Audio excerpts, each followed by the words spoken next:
అందరూ మాట్లాడిన తర్వాత చివరిలో మాట్లాడే వాళ్ళకి చాలా ఇబ్బందికరంగా ఉంటుంది. కానీ ఈయన గనక మాట్లాడేస్తే ఎవరికి మాట్లాడే అవకాశం ఉండదు కాబట్టి సార్కి లాస్ట్లో పెట్టడం జరిగింది. సారు అన్ని రకాలుగా ప్రభుత్వ పథకాలన్నీ ఆయన సంబంధం లేని డిపార్ట్మెంట్స్ అయినా ఆయనకు అన్ని విషయాలు తెలుసు. అదేవిధంగా ఆయన వేదిక కనుక ఆర్గనైజ్ చేస్తే ముఖ్యమంత్రులే మంత్రముగ్ధులైపోతారు అలాంటి వ్యక్తి. కాబట్టి మన మధ్యలో వచ్చి ఈరోజు ప్రభుత్వ సంక్షేమ కార్యక్రమాల గురించి మాట్లాడడానికి ఇచ్చేసినటువంటి మన ఏపీ ఎంఐపి ప్రాజెక్ట్ డైరెక్టర్ అయినటువంటి శ్రీనివాస్ గారిని మాట్లాడాల్సిందిగా కోరుతున్నాను. Thank you sir. నా గురించి చాలా ఎక్కువగా చెప్పారు బషీర్ గారు, మీరు కంగారు పడకండి. సరే, ఈనాటి అంతర్జాతీయ మహిళా దినోత్సవం కార్యక్రమానికి మరి ఈరోజు ఈ యొక్క వేదికను అలంకరించినటువంటి, అలాగే ఈ కార్యక్రమాన్ని సంయుక్తంగా నిర్వహిస్తున్న నాబార్డు వారికి, అలాగే ఏఆర్డి వారికి, అలాగే వేదిక పైనటువంటి మన కెనరా బ్యాంకు కోఆర్డినేటర్ రవిశంకర్ గారికి, అలాగే జిఎం సరిత మేడం గారికి, ఎంపీడీఓ మన రజనీకాంత్ గారికి, అలాగే సత్యవతమ్మ గారికి, అలాగే ఈ గారికి, అందరికీ కూడా నా నమస్కారాలు. బషీర్ గారు ముందు ఒక పాటతో మొదలు పెట్టమంటున్నారు. పాడుకుందామా? మరి పాట పాడారా వద్దా? లేచి వెళ్ళిపోతామంటారా? మరి నేను పాట పాడుతున్నప్పుడు మీకు అంతర్లీనంగా ఒక విషయం అర్థమవుతుంది. అది మీరు పాట అయినాక అడుగుతారు మిమ్మల్ని. అంటే మహిళలకు సంబంధించిన మహిళా దినోత్సవానికి సంబంధించిన పాట కాదు ఇది. కొత్త చైతన్యవంతమైన మనలో ఒక చైతన్య స్ఫూర్తిని రగిలించే పాటే. ఆ చల్లని సంభం దాచిన బడబానలమెంతో, చల్లని సముద్ర గర్భం దాచిన బడబానలమెంతో, ఆ నల్లని ఆకాశంలో కానరాని బషీరులెందరో, ఆ చల్లని సముద్ర గర్భం దాచిన బడబానలమెంతో, భూగోళం పుట్టుక కోసం కూలిన సురగోళాలెన్నో, ఈ మానవ రూపంతో జరిగిన పరిణామాలెన్నో, భూగోళం పుట్టుక కోసం కూలిన సురగోళాలెన్నో, ఈ మానవ రూపం కోసం జరిగిన పరిణామాలెన్నో, ఒక రాజును గెలిపించు ఒరిగిన నరకంఠాలెన్నో, శ్రమజీవుల పచ్చి నెత్తురులు తాగని ధనవంతులెందరో, ఈ చల్లని సముద్ర గర్భం దాచిన బడబానలమెంతో, అన్నార్థులు అనాథలుండని ఆనవగు గమదెంత దూరమో, అన్నార్థులు అనాథలుండని ఆనవయుగమదెంత దూరమో, కరువంటూ కాటకమంటూ కనిపించని కాలాలెప్పుడో, అన్నార్థులు అనాథలుండని ఆనవయుగమదెంత దూరమో, కరువంటూ కాటకమంటూ కనిపించని కాలాలెప్పుడో, అనగారిన అగ్ని పర్వతం కనిపించిన లావాయెప్పుడో, ఆకలితో చచ్చే పేదల శోకంలో కోపం ఎంతో, ఆ చల్లని సముద్ర గర్భం దాచిన బడబానలమెంతో.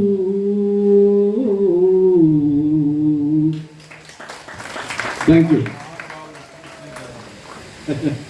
దాశరథి గారు, ఇది దాశరథి గారు రాసిన పాట.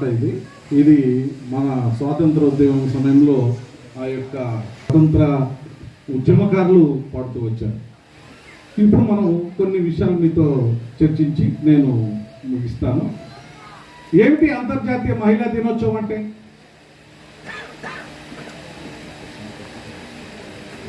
ముగ్గుల పోటీలా రంగురంగుల చీరలు కట్టుకొని కార్యక్రమాలకు హాజరై కేక్ కట్ చేసి తిని వెళ్ళిపోవడమా ఏంటి? అంతర్జాతీయ మహిళా దినోత్సవం అంతర్జాతీయ మహిళా దినోత్సవం తెచ్చింది మీలాంటి శ్రామిక వర్గాలే. ఇది ఎవరో ధనిక వర్గాలు, ఉన్నత వర్గాలకు చెందిన, మధ్యతరగతి పైకి చెందిన స్త్రీలు ఉద్యమాలు చేసి ఈ యొక్క అంతర్జాతీయ మహిళా దినోత్సవాన్ని సాధించలేదు. సుమారు 120 సంవత్సరాలకు పూర్వం, అంటే 1908-10 ఆ ప్రాంతంలో ప్రపంచ దేశాలన్నీ కూడా పారిశ్రామిక విప్లవం అని, అంటే పరిశ్రమలు పెడతారు, తెలుసు కదా, పరిశ్రమలు పెట్టిన సమయం అది. ఆ సమయంలో మనిషికి యంత్రానికి తేడా తెలియని సమయం అది. పెట్టుబడిదారులు మనుషుల్ని యంత్రాల కన్నా నీచంగా వాడుతున్న రోజులవి. ముఖ్యంగా అనగారిన పిల్లలపైన, స్త్రీలపైన ఎక్కువగా ప్రభావం ఉండేది. అప్పటి రోజుల్లో ఈ పారిశ్రామిక విప్లవ కారణంగా ఈ టైలరింగ్ అంటాం కదా, వస్త్ర పరిశ్రమలు, బట్టలు కుట్టే పరిశ్రమల్లో ఆడవాళ్ళు ఎక్కువగా పనిచేస్తుండేవారు. వాళ్ళు సుమారు రోజుకి 18 గంటల పైన పనిచేసేవారు. అంత వెట్టి చాకిరీ చేయించుకునేవారు ఆ పెట్టుబడిదారులు. కనీసం ఆమె బాత్రూమ్కి వెళ్తే కూడా ఆ సమయాన్ని లెక్కగట్టి ఆమె కూలీలో నుంచి తీసేసేవారు. పిల్లాడికి పాలిచ్చేదానికి వెళ్ళినా కూడా అదే పరిస్థితి. అంతటి ఘోరమైన రోజులు అప్పట్లో ఉన్నప్పుడు మొదటి ప్రపంచ యుద్ధం జరిగింది.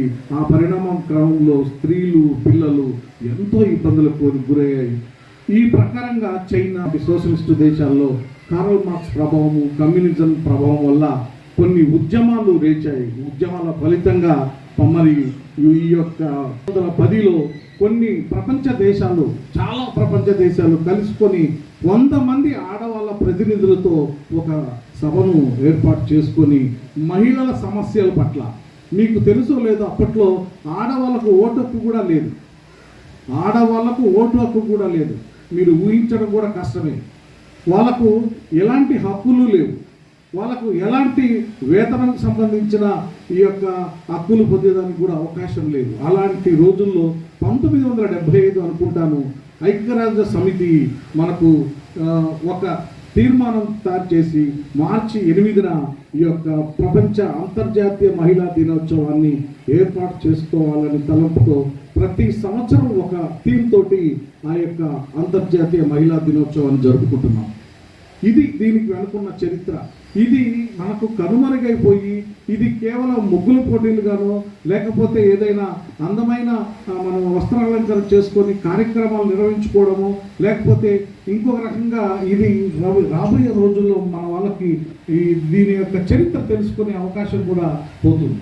మరి ఈరోజు మన నాబార్డు కానీ, ఏఆర్డి బషీర్ కానీ అచ్చంగా స్వచ్ఛంగా ఈ యొక్క గిరిజన మహిళల సమాఖ్య సభ్యులతోటి ఈ యొక్క అంతర్జాతీయ మహిళా దినోత్సవం జరుపుకోవడము, అందులో నేను భాగస్వామ్యం కావడం అన్నది నిజంగా నా అదృష్టంగా నేను భావిస్తున్నాను.